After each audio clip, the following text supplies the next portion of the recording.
my name is Beck and welcome to my May wrap up. These are all of the things that I read and have started during the month of May. I read 4 things this month and I have a carryover from the end of April because I did a few rereads around then to kind of boost my momentum. Clearly it didn't work because I didn't read as much this month as I thought I would, but that's okay. So firstly, I wanted to start with Heartstopper because I reread all of the volumes that are currently out, so 1, 2, 3 and 4, because I've been obsessed with the show. It's basically become my personality by this point. I've seen the show like 4 or 5 times and I love it. It's just so wholesome and relatable and just beautiful. So I had to reread the volumes to refresh my memory of the books because in my opinion the books and the show are quite different. Obviously they are quite similar in some aspects, but I feel like there was a certain differentiation between Charlie's personality in the show compared to the books.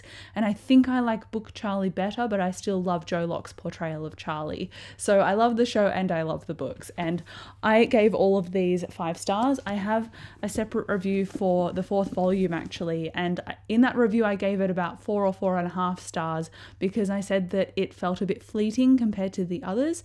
There was written letters in it. And at the time it felt like it was summing up the story rather than letting me sit in it. But upon reread, I've kind of shifted my opinion now, and I'm glad I reread it because I also gave this one a 5 as well. And it felt just very realistic and grounded, and like 16-year-olds who have problems can't necessarily solve them all without help. I really enjoyed them, and that's obviously why I reread them. I know the next volume is the last volume, which simultaneously excites me and breaks my heart, and that's coming out in January next year. So I'm glad I reread them in time for the newest release. And I've also hauled recently Solitaire by Alice Oseman, so I'm going on a bit of an Alice Oseman kick at the moment. And then early in the month I ended up finishing the audiobook for Morningstar, which is the 3rd Red Rising book, and I did a spoiler chat about all of those books in the trilogy before I end up moving on to Iron Gold and Dark Age. So I cover a lot of my thoughts in that video, but it's very spoilery, so don't watch it if you haven't read the series, or if you have no interest in reading the series, go right ahead. I'll link it wherever is convenient. I gave this book a 5 stars as well. I adore the audiobook narration, and I think that this is a brilliant sci-fi series that's very gritty and brutal, and the themes are really what held the story together for me when it came to evaluating hierarchy and humanity and identity and responsibility and trust and betrayal, and I loved all of those things as portrayed in the series. I did have a few problems with it, and those are spoilers, so I won't say them here, but despite the problems I had with it, they were rather than large issues with the story. They were smaller gripes that I realized more clearly on a reread. So I had to give it 5 stars. It made me super duper emotional. I really enjoyed it. And I'm really excited now to go on and reread Iron Gold and Dark Age because when I read them initially, I think GOODREADS says I gave them 4 stars, but they're more like a 3 or 3.5 to me, which is okay, but I wanted to rate them higher. So I am ultimately looking forward to rereading those and seeing whether my thoughts have also kind of shifted and coalesced like they have on the trilogy. And then I read a new release, and that is I Kissed Shara Wheeler by Casey McQuiston. This is a new release by them and it came out early May, and it's about a girl named Chloe Green. I almost said Chloe Brown, but that's the wrong romance series. It's about a girl named Chloe Green, and she's kind of this unlikable teenage character, and she is going to this very heavily religious school. And when she's at this school, she's the only like openly bisexual girl there. And because of that and her grades, the school doesn't really kick her out because she's keeping her averages really high and getting really good marks and making them look good. But she kind of toes the line, and it goes to the point where she just doesn't agree with a lot of things. So I like that she was an angry protagonist, and I like the way that this story played with not adhering to expectations of others. But there were some issues I had with it, namely the ending. I didn't love the way that certain things weren't, I don't know, it felt like these characters ended well in certain aspects and ways. I'm really trying to be careful here. I don't want to spoil anything. I really wanted the characters to be held a little bit more accountable. Like some of the things in here felt a little bit convenient. I gave it a 4 stars from memory. And this is a story about Chloe Green, who is kissed by this girl named Shara Wheeler, as the title suggests, but so are these other 2 boys.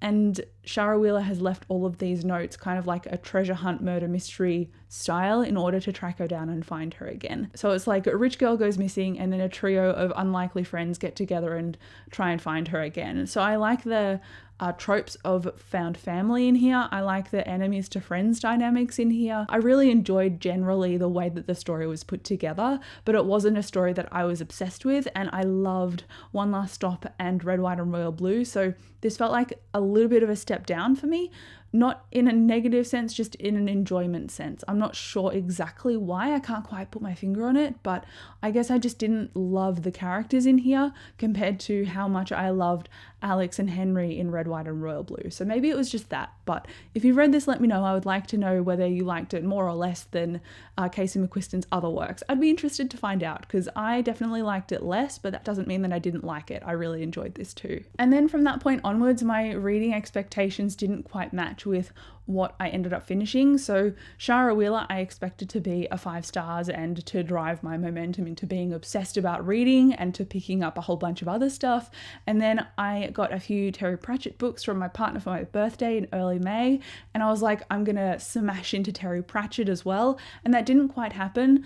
To be fair, I did start on a book, The Colour of Magic, and I was told I shouldn't start at that point, but I was like, I want to start from the beginning. I'm not doing that anymore. I'm going to listen to my partner who has read Terry Pratchett, because I gave this a 3 stars. And while I enjoyed the writing style and how this felt quite modern, I think Terry Pratchett is brilliant and very clever, and the delivery was very clever as well, but I didn't love the fact that this was set up in short stories, and so some moments were just spectacular and they really grabbed me and they made me laugh out loud. But then other moments just felt really dull and like I had to push through the story, and I don't like short stories, and I think that's why I was told not to start here, because it's not like a banger by Terry Pratchett, it's just a great book, and when I heard the name Terry Pratchett I expected a banger. So I gave it 3, and I'm probably going to continue on with Guards, which isn't the immediate sequel, but it's a book that a lot of Pratchett fans rave about, including Dave, so I thought that's the next Terry Pratchett book I start. I enjoy his style, I enjoy his world building, so naturally I'm going to take to something a little bit more renowned of his work, if that makes sense. And then the next book I read is another audiobook, and it's also me continuing a series, so thumbs up for that. It's Saint's Blood, which is the 3rd book in the Greatcoats series by Sebastian de Castell. And this story talks about more of the lore and the magic and the mysticism of the world, whereas the beginning of the series is really setting up the laws and the protagonists of the world. So now we're delving a little bit deeper into things regarding idealism and saints and gods and beliefs and what you're going to stand by and fight for.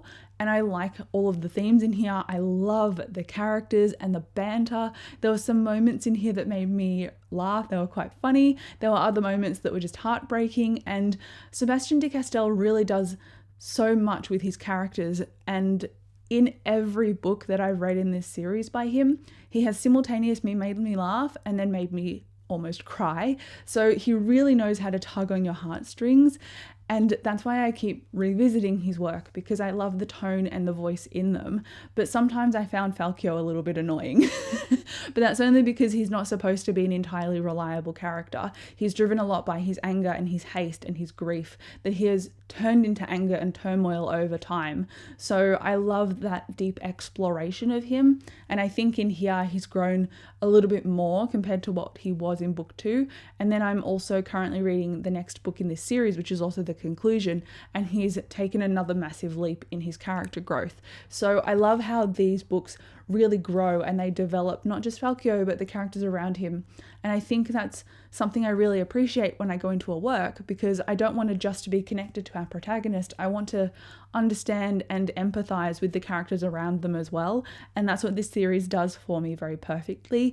The one thing that I really don't like about this series is the love interest, and that person appeared in book 1 and I hate the way that that character was introduced. So ever since, it's kind of left a bad taste in my mouth whenever I read their name in this work, and in the 2nd book and in the 3rd. I just really don't like it. Overall, for that character as well, I like the growth of them. So it's just a great book in terms of character arc and tone and also humor, and all of those things are like what you'd put in a summoning circle to summon me to a great read. So I can't complain, and I did give this 5 stars. There was a little bit in the middle where I was kind of listing a little bit, but I think that's down to my mood this month as well. I wasn't latching onto anything in particular, but if it wasn't for this book that I'd already read before, I would probably have gone through a couple of weeks where I wasn't reading anything. So this really pulled me back up, and I'm really grateful for that. And then, like I said, I'm also reading the next and the last book in the Greatcoats series, and that is Tyrant's Throne. And again, like I said, this has